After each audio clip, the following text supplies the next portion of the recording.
The small town of Havenwood, North Carolina, was a place stitched together with the threads of tradition and familiarity, nestled in the gentle embrace of the rolling Appalachian foothills. It was a town of Friday night football games under bright, humming lights, Sunday morning sermons that echoed through stained glass windows, and gossip that spread faster than a summer wildfire through the dry pines. In Havenwood, everyone knew everyone else's name, their family history, and their business. It was the kind of place where change was viewed with suspicion, and anything that deviated from the well-trodden path of normalcy was dissected over coffee at the local diner. So, when Sergeant Anna Jensen returned from her final tour in Afghanistan, the hero's welcome she might have dreamed of was replaced by something far more unsettling. She became the town's latest, most whispered about curiosity. Anna had been a daughter of Havenwood, a bright-eyed girl with a spirit as untamable as her fiery red hair. She was the one who broke the school record for the mile run, her long legs eating up the track while the town cheered.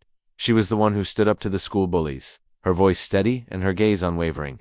She was the girl who, on the sweltering day of her high school graduation, walked straight from the football field to the Army recruitment office, promising a proud, teary-eyed mother that she would come back a hero, and in every way that mattered to the United States Army. She had served with unwavering distinction, her uniform a testament to her bravery, adorned with a chest full of medals that told stories of courage under fire. She had earned the deep, abiding respect of her unit, men who would have followed her into the very gates of hell. But the Anna who returned to the familiar streets of Havenwood was a different woman from the girl who had left. The vibrant fire in her emerald eyes had been banked, replaced by a quiet, watchful stillness that seemed to see everything and nothing at all. In her hands, the same hands that had once gripped a rifle with unshakable resolve, now trembled, with a persistent ghostly life of their own. The trembling was the first thing people noticed. It was a slight, almost imperceptible tremor, a faint vibration that most might overlook. But in the magnifying glass of a town like Havenwood, it was a glaring flaw. She tried to get a part-time job waitressing at Henderson's Diner, a local institution with worn vinyl booths and the constant smell of brewing coffee.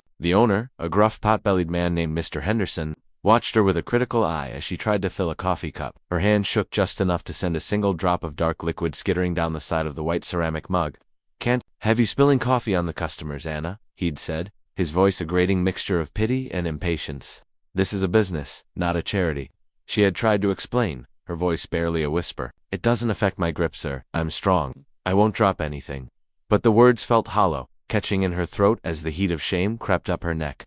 She left the diner with his dismissive words echoing in her ears, the weight of his judgment pressing down on her chest like a physical blow. The whispers followed her like a shadow. "Nerves of a soldier, they say," one woman would murmur to another over a display of ripe tomatoes at the grocery store. As Anna fumbled with her change, her fingers refusing to cooperate. "Poor thing, looks more like she's seen a ghost." The teenagers, full of the casual, thoughtless cruelty of youth, were the worst. They would sit on the hoods of their cars in the high school parking lot and mimic her trembling hands, erupting in laughter as she walked by, her face a carefully constructed mask of stoicism. They didn't know, couldn't possibly understand, that the mask was the only thing holding the shattered pieces of her together. Anna tried to build a fortress of indifference. She tried to hold her head high, to walk with the same confident stride that had carried her across parade grounds in foreign lands.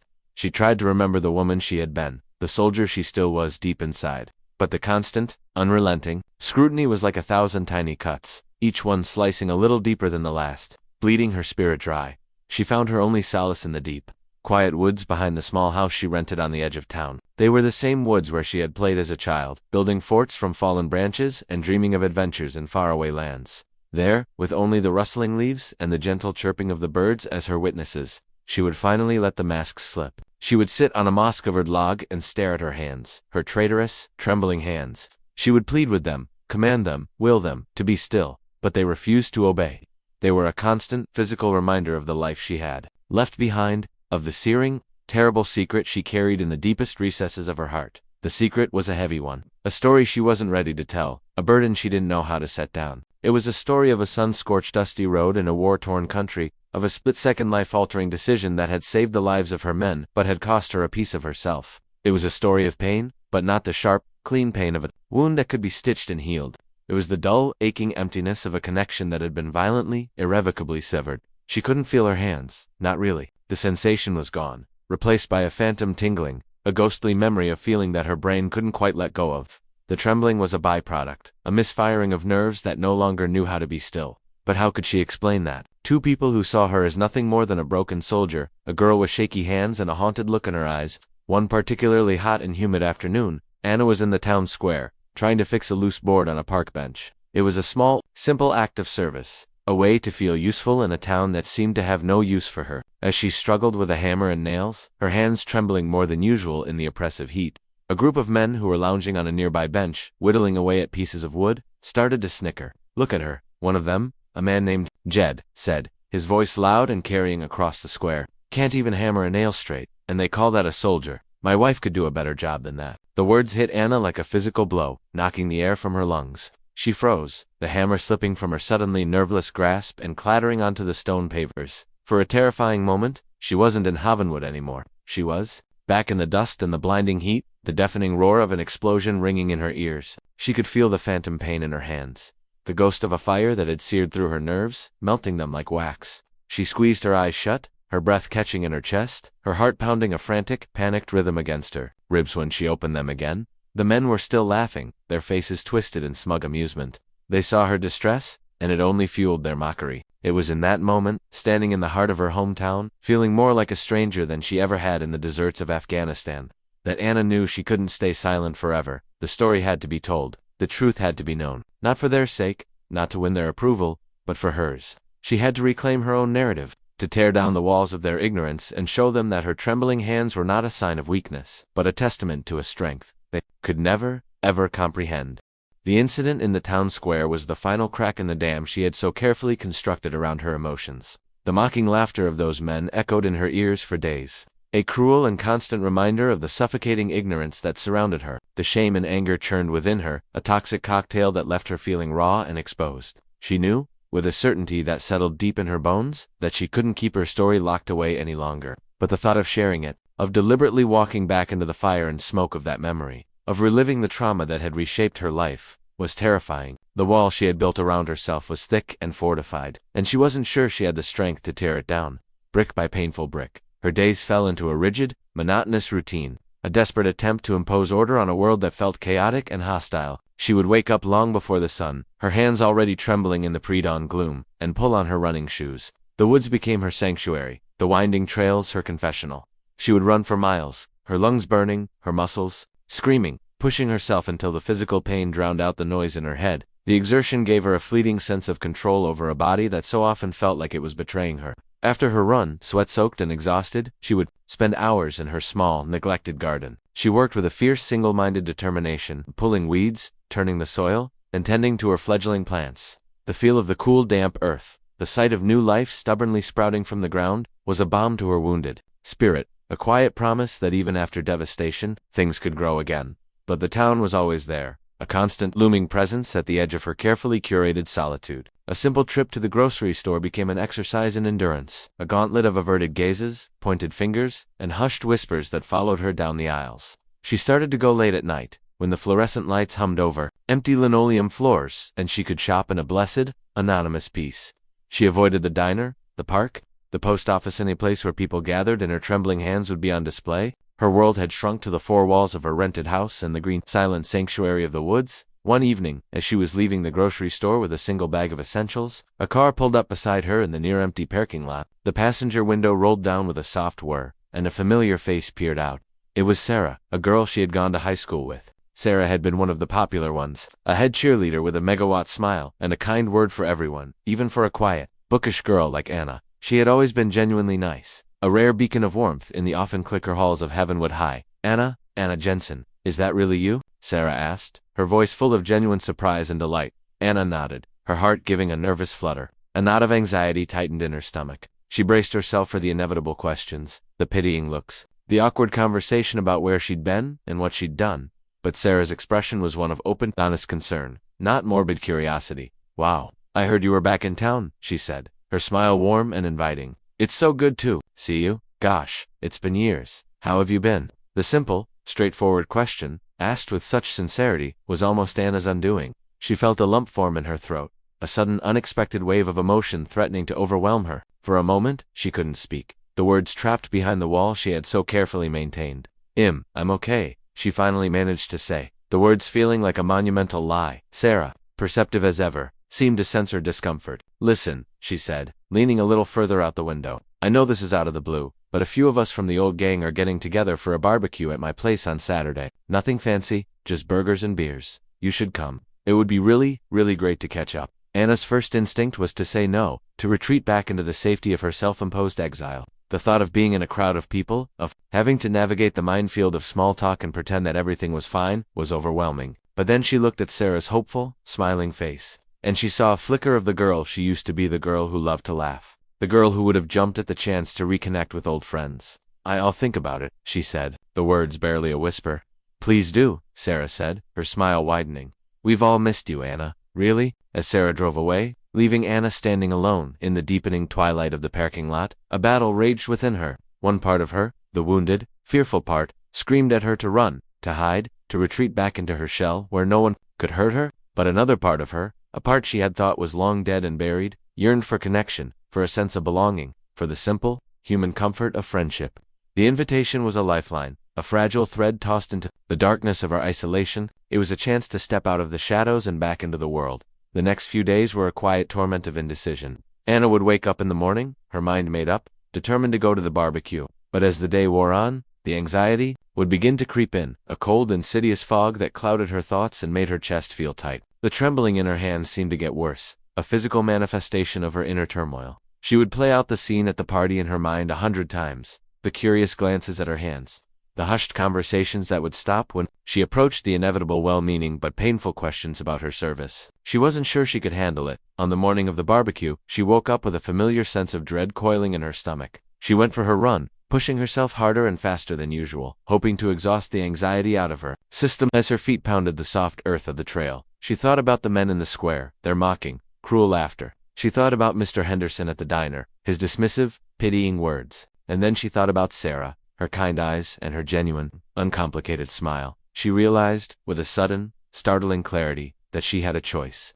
She could let the ignorance and cruelty of others define her, allowing them to shrink her world until there was nothing left. Or she could choose to be defined by her own strength, her own courage, her own resilience. She had survived a war. She had faced down death and come out the other side. Surely, she could survive a barbecue. With a newfound, albeit fragile, resolve, she returned to her house and got ready. She chose her outfit with care, a simple, soft blue sundress that made her feel both comfortable and confident. She took a long, deep breath and looked at her reflection in the mirror.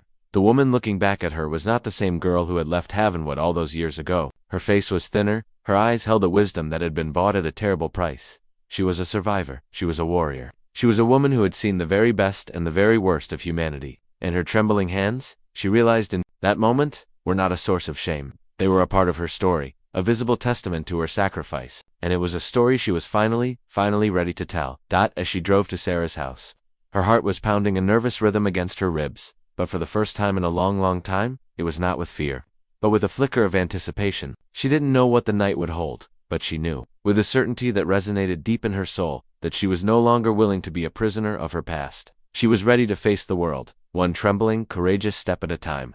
The barbecue was in full swing when Anna arrived, the cheerful sounds of laughter and music spilling out from the backyard and into the quiet suburban street. The air was thick with the savory smell of grilled burgers and the sweet scent of freshly cut grass. Through the fence, she could see a yard crowded with familiar faces from her past, faces that were now older, etched with the lines of new lives and responsibilities.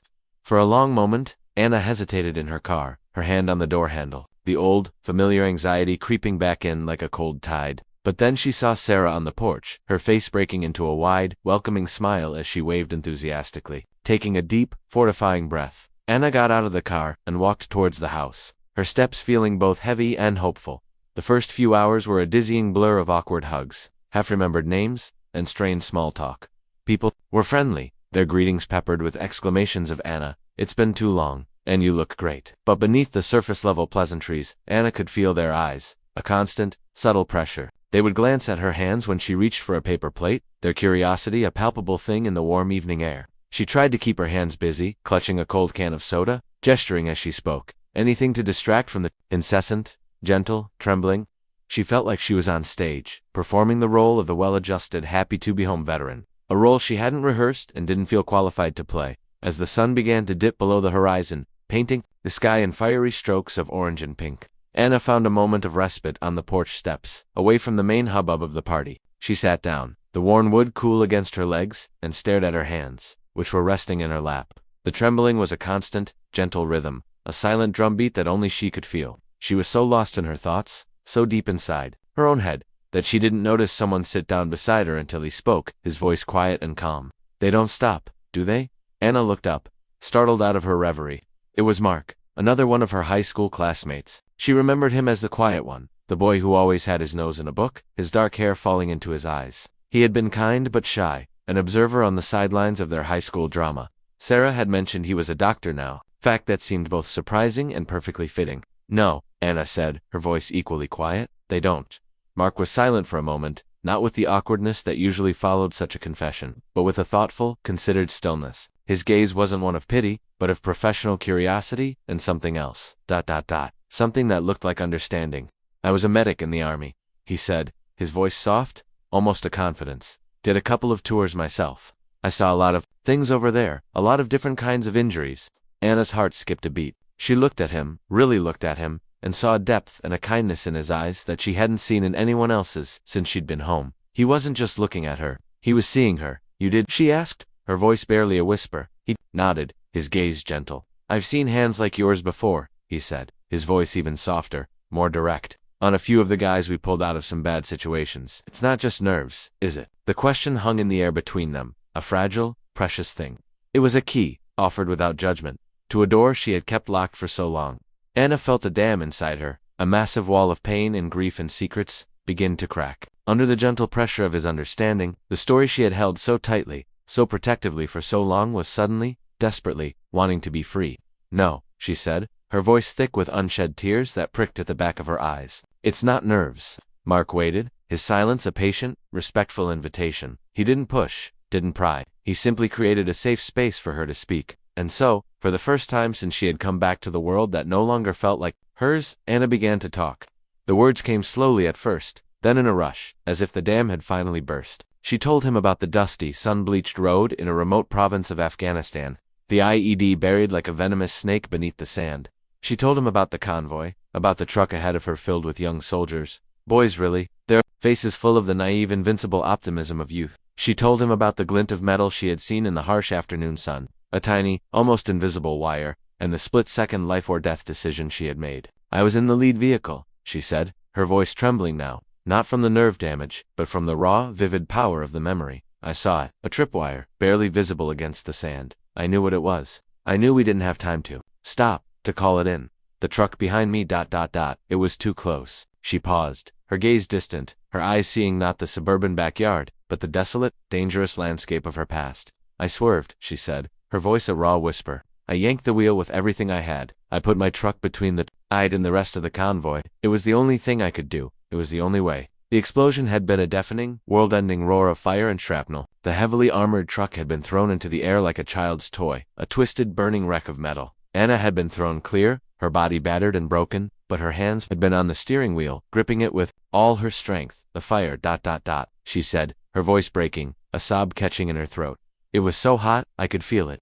Just for a second. Searing through my gloves, through my skin, through my nerves, and then and then there was nothing." She looked down at her hands, the trembling a constant, physical echo of that moment. "The doctors at Landstuhl said it was a miracle I survived," she said, a bitter, hollow laugh escaping her lips. "They pieced me back together. But my hands, they said the nerve damage was too severe. They said I would never really feel them." Again, she fell silent, the story finally told, the terrible weight of it finally shared. The air around her seemed to shimmer, the burden on her shoulders feeling infinitesimally lighter. She looked at Mark, bracing herself, expecting to see pity or horror in his eyes. But what she saw was something else entirely. Something that made her breath catch in her throat. It was respect, profound admiration, and a deep soul-shaking understanding. "You saved them," he said, his voice filled with a quiet, reverent awe. "You saved all of them. 10 men. Anna nodded, a single tear finally breaking free and tracing a path through the dust on her cheek. "I did," she said, her voice barely audible, "but I lost a part of myself doing it." Mark reached out, his hand hovering over hers for a moment, as if asking for permission. Then, he gently, carefully, placed his warm, steady hand on top of her trembling one. The simple human contact was a shock to her system, a comfort she hadn't realized she was starving for. "No, Anna," he said, his voice firm but incredibly kind, his eyes holding hers. "You didn't lose a part of yourself, you gave it. And that's a very, very different thing." In that moment, sitting on the porch steps with the cheerful sounds of the party fading into a distant hum, Anna felt a flicker of something she hadn't felt in a long, long time. hope. The story was out, the secret was shared, and in the eyes of this one kind, quiet man, she was not a broken soldier, not a charity case, not an object of pity or scorn. She was a hero. It was a start, and for the first time since she had come home, Anna allowed herself to believe that maybe, just maybe, she could find her way back to herself after all.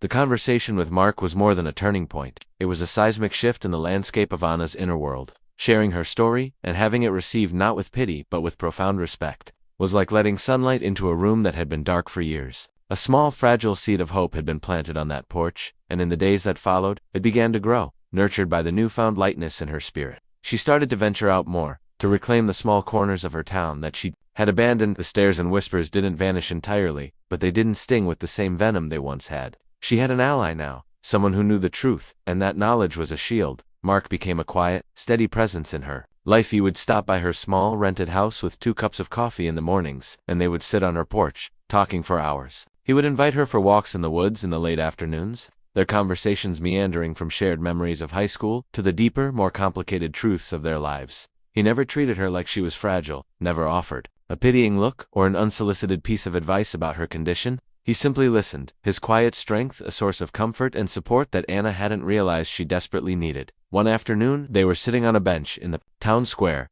the very same bench where Anna had been so cruelly mocked just a few weeks before. The sun was warm on their faces, and for a moment, Anna felt a sense of peace. That peace was shattered when Mr. Henderson from the diner walked by. He saw them sitting together, a man and a woman enjoying a pleasant afternoon, but his mind twisted it into something ugly. A sneer crossed his face. "Well, well," he said, his voice dripping with a thick, oily sarcasm. "If it isn't the town's favorite charity case. Finally found yourself a doctor to take care of you, have you, Anna? I guess that's one way to get by." The color drained from Anna's face, replaced by a hot flush of anger and shame. She opened her mouth to respond, to defend herself, but the words wouldn't come. The old familiar feelings of worthlessness washed over her, and she felt herself shrink under his cruel, judgmental gaze. But before she could retreat completely into her shell, Mark stood up. He was a tall man, but in that moment, he seemed to tower over Mr. Henderson, his usual calm demeanor replaced by a blazing, cold fire in his eyes. "You have no idea what you're talking about," Mark said, his voice low and dangerous, each word sharp and precise. "This woman is more of a hero than you could ever hope to be in 100 lifetimes."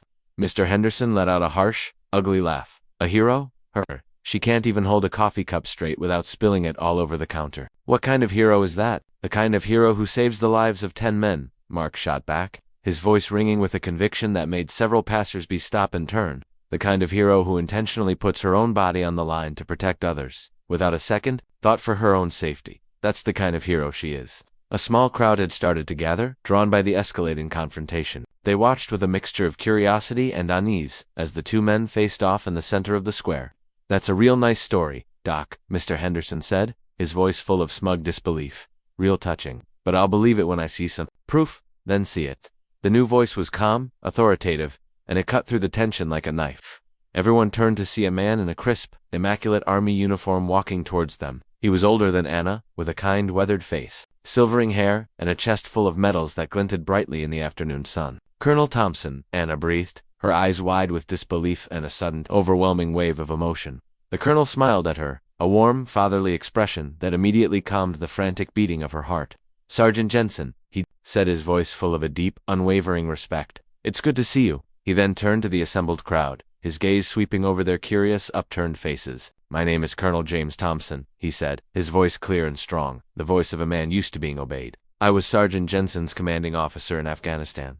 I was there the day she saved the lives of her men. In fact, I was the one who had the honor of pulling her from the wreckage of that truck." A collective gasp went through the crowd. A hush fell over the square. The onlookers leaned in, their expressions transforming from simple curiosity to shock and dawning awe. The colonel's voice was filled with a raw, powerful emotion as he recounted the story of Anna's bravery. He didn't just tell the story, he painted a picture. He told them about the specific dangers of that region, about the constant threat of IE. He told them about the selfless, split-second decision Anna had made, a decision that went above and beyond the call of duty. He told them about the fire, the severe, catastrophic nerve damage to her hands, and the months of agonizing recovery she had endured without a single word of complaint. "Her hands tremble," the colonel said, his voice ringing with a righteous passion, his eyes finding Anna's in the crowd.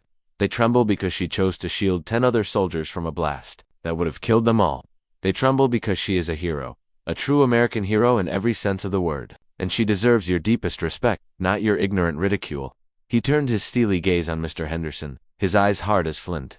You, sir, he said, his voice dripping with a cold, quiet contempt, are a disgrace. You have no idea what it means to serve, what it means to sacrifice. You see a woman with a disability, and you mock her. You should be ashamed of yourself. You should be ashamed to call yourself an American. Mr. Henderson's face had gone from smug to red to a pasty, sickly white. He looked at Anna, at the decorated colonel, at the crowd of his neighbors and customers, who were now staring at him with a mixture of anger and utter disgust. He opened his mouth to speak, but no words came out. He simply turned and fled, his face a mask of public shame, disappearing into the nearest alleyway. For a moment, there was a stunned silence. Then, the square erupted in spontaneous, thunderous applause. They cheered for Anna, for the colonel, for the story of incredible bravery that had finally been told in the light of day. People who had once whispered behind her back now looked at her with tears in their eyes, their faces filled with admiration and a deep, profound regret. Anna stood in the middle of it all, a whirlwind of emotions swirling within her. She felt a sense of vindication, of justice, of a terrible weight being lifted from her shoulders. But more than that, she felt a sense of peace. The truth was out, and she was finally, blessedly, free. The colonel walked over to her and, ignoring the crowd, took her trembling hands gently in his. I'm proud of you, Sergeant, he said, his voice thick with emotion. I've always been proud of you. Anna looked up at him, a grateful, watery smile on her face. Thank you, sir, she said, her voice choked with tears. Thank you for everything. As the crowd surged forward, no longer staring but wanting to connect, wanting to shake her hand, to thank her, to apologize. Anna knew that her life in Havenwood would never be the same. The whispers had been replaced by words of praise, the stares by looks of respect. She was no longer the town's curiosity, the broken soldier with the shaky hands. She was a hero, and her story was finally, truly, her own. The revelation in the town square was like a stone thrown into a still, deep pond, the ripples spreading out to touch every single corner of Havenwood. The story of Anna's heroism became the town's new narrative, a tale of courage and sacrifice that served as a harsh mirror, reflecting the community's earlier cruelty and forcing a collective, uncomfortable reckoning. The local newspaper, the Havenwood Chronicle, ran a full-page, front-page article, complete with a picture of a smiling Anna standing next to a proud Colonel Thompson. The headline, in bold black letters, read, Havenwood's Hidden Hero, the true story of Sergeant Anna Jensen. The change in the town's attitude was immediate, profound, and at times, overwhelming. People who had once crossed the street to avoid her now went out of their way to greet her, their voices filled with a new, almost reverent respect. The group of teenagers who had so cruelly mimicked her in the high school parking lot approached her one afternoon outside the grocery store, their faces a mixture of awe and deep, mortified embarrassment, stammering out a heartfelt apology. Mr. Henderson, the diner owner, published a long, public apology in the newspaper, a rambling emotional letter in which he confessed his ignorance and profound shame. He even came to her house personally, hat in hand, and offered Anna her job back, promising to make the diner a place where she would always be honored and welcome. Anna was overwhelmed by the sudden, intense outpouring of support. In many ways, it was what she had wanted, what she had needed to heal. But it was also a lot to take in. She had grown accustomed to her solitude, to the quiet anonymity of the shadows. Being thrust into the spotlight, even a warm and admiring one, was both gratifying and deeply unsettling. She found herself retreating to the quiet, familiar comfort of her garden, her hands finding peace in the soil, her mind finding calm in the simple, honest work of tending to her plants. One afternoon, as she was carefully staking her burgeoning tomato plants, a car pulled up to her house. It was Sarah, her high school friend, the one who had started it all with a simple invitation. She got out of the car, a hesitant, apologetic smile on her face. I came to apologize, Anna, Sarah said, her voice quiet and laced with regret. For all of us, I should have known. I should have been a better friend. I should have asked. Anna looked at her friend and saw the genuine remorse shining in her eyes. You were a good friend, Sarah, Anna said, her voice gentle but firm. You invited me to the barbecue. You were the first person to reach out, the only one who did. Sarah shook her head, her eyes filling with tears. But I didn't know, she said, her voice choked with emotion. I didn't understand. I just saw the trembling, and I didn't know what to think. I just assumed, ... How could you have known? Anna said, her voice soft. I didn't tell anyone. I didn't know how. You shouldn't have had to, Sarah insisted, her voice gaining a new firmness. We should have seen you, Anna, the real you, not just your hands. We should have seen the person, not the ... the disability. The word hung in the air between them, a stark, clinical reminder of the labels that people had so easily placed on her. It's not a disability, Anna said, her voice steady and clear, the words coming from a place of newfound certainty. It's a reminder. It's a reminder of what I did, of who I chose to be in the most important moment of my life. She looked down at her hands, the trembling a familiar, constant companion that no longer felt like an enemy. I used to hate them, she confessed, her voice a whisper. I used to be so ashamed of them. I felt like they had betrayed me. But now I see them differently. She looked up at Sarah, a small, genuine smile touching her lips. They're a part of my story, she said. They're the price I paid, and I'm not ashamed of my story anymore. Sarah's face was a beautiful mixture of admiration and awe. You're amazing, Anna, she said, her voice full of a deep, heartfelt emotion. You are, without a doubt, the strongest person I have ever known. The two women stood in the quiet of the garden for a moment, a new, deeper understanding passing. Between them, the friendship that had been rekindled at the barbecue was now forged in the fire of truth, forgiveness, and mutual respect. In the weeks that followed, Anna's life began to change in ways she had never expected. The town, in its collective, energetic guilt, seemed determined to make amends. A group of volunteers, organized by the local church, showed up at her house one Saturday and, in a flurry of hammers and saws, built her a beautiful new porch, complete with a sturdy ramp for easier access. The high school invited her to be the keynote speaker at their Veterans Day assembly. She stood on the stage of the auditorium where she had once received her diploma, her voice clear and strong, as she told her story not for sympathy, but for understanding, to a new generation of Havenwood's children. She even went back to the diner, not as a waitress, but as a customer. Mr. Henderson treated her like royalty, bustling around her table, refusing to let her pay for her meal. The other customers, many of whom had been the source of the whispers and stares, now came to her table to shake her hand, to thank her for her service, their eyes filled with a respect that was both humbling and healing. But the most significant change was the one that happened within Anna herself. The thick, impenetrable wall she had built around her heart had crumbled, and in its place was a newfound sense of openness and connection to the world around her. She started to spend more and more time with Mark, their easy friendship blossoming into something deeper, something more profound and beautiful. He saw her, all of her, the warrior, the survivor, the gardener, the woman, and he loved her not in spite of her scars, but because of them. One evening, as they were sitting on her new porch, watching the fireflies begin their nightly dance in the twilight, Mark took her trembling hands in his. I love you, Anna Jensen, he said, his voice soft and full of an emotion that made her heart soar. I love your strength, your courage, your incredible beautiful heart. Anna looked at him, at his kind face illuminated by the soft glow of the porch light, and her own heart felt full to bursting. I love you too, she said, the words coming out on a happy, tearful sigh. In that moment, under the vast, starry canvas of a Carolina night, Anna felt a sense of peace and belonging that she had not known since long before the war. The journey home had been long and excruciatingly painful, but she had come through it. She had faced the darkness, both within herself and in the world around her, and she had emerged, blinking, into the light. She was no longer a prisoner of her past, no longer defined by the ignorance or judgment of others. She was a hero, a survivor, a woman who had finally, truly, found her way back to herself. And as she sat there, her trembling hands held securely and lovingly in the hands of the man she loved, she knew that she was finally, truly, home. The story of Anna Jensen did not end with the town's collective apology or her newfound love. In many ways, that was just the beginning of a new, more meaningful chapter. The seeds of change that had been planted in the fertile ground of Havenwood's remorse continued to grow, blossoming into something beautiful, resilient, and entirely unexpected. Inspired by Anna's story and the town's awakening, a new initiative was born, a support group for veterans and their families. It was a simple idea, born from a conversation between Anna, Mark, and Colonel Thompson on Anna's new porch. It would be a place where soldiers, sailors, airmen, and Marines could come and share their stories, their struggles, their triumphs. Without fear of judgment or misunderstanding, Anna, along with Mark and the Colonel, became the driving force behind the project. Her quiet strength and deep, hard-won empathy a source of inspiration for everyone involved.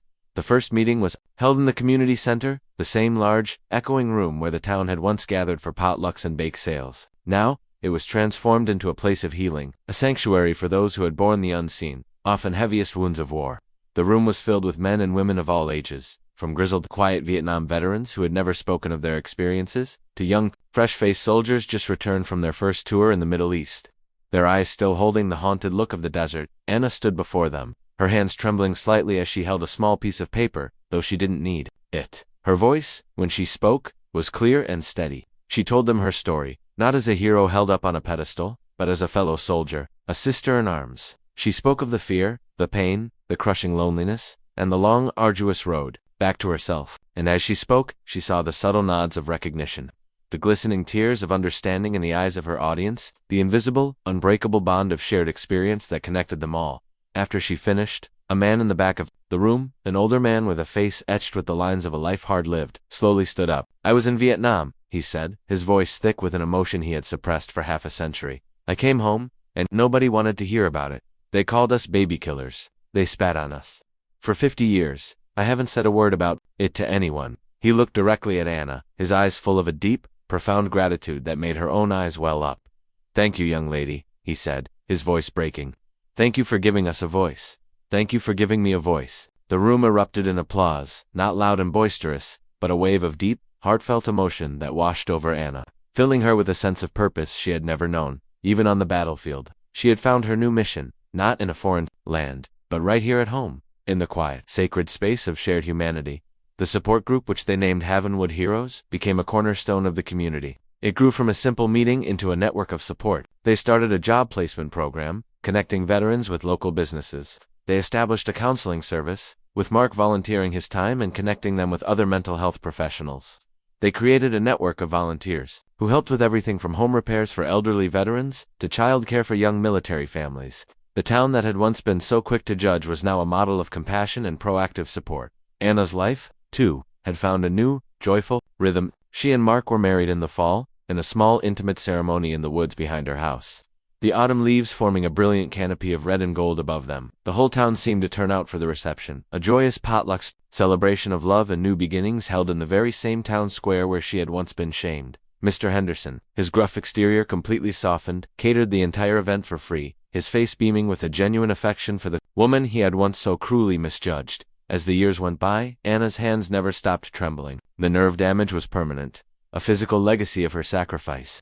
But they were no longer a source of shame or a reminder of loss. They were a part of her, a testament to her journey, a symbol of the incredible strength that can be found in vulnerability. She learned to live with them, to embrace them, to see them not as a weakness, but as a map of her life. A story written in the language of scars, survival, and love. One sunny afternoon, many years later, Anna was in her garden, her hands, now gnarled with age but still trembling, tending to a new crop of tomatoes. A group of children from the local elementary school were visiting, their bright, curious faces, a living, breathing reminder of the peaceful future that she and so many others had fought to protect. A little girl, with hair as fiery red as Anna's, had once been, pointed to her trembling hands. "Why do your hands shake, Mrs. Jensen?" she asked, her voice full of the innocent, unfiltered curiosity of childhood. Anna smiled, a warm, gentle expression creasing the corners of her eyes. She knelt down in the soft soil, so she was at eye level with the child. "They shake," she said, her voice soft and full of a quiet, peaceful wisdom, "because they have a very important story to tell. It's a story about courage, and sacrifice, and the love that holds us all together." The little girl's eyes widened in wonder.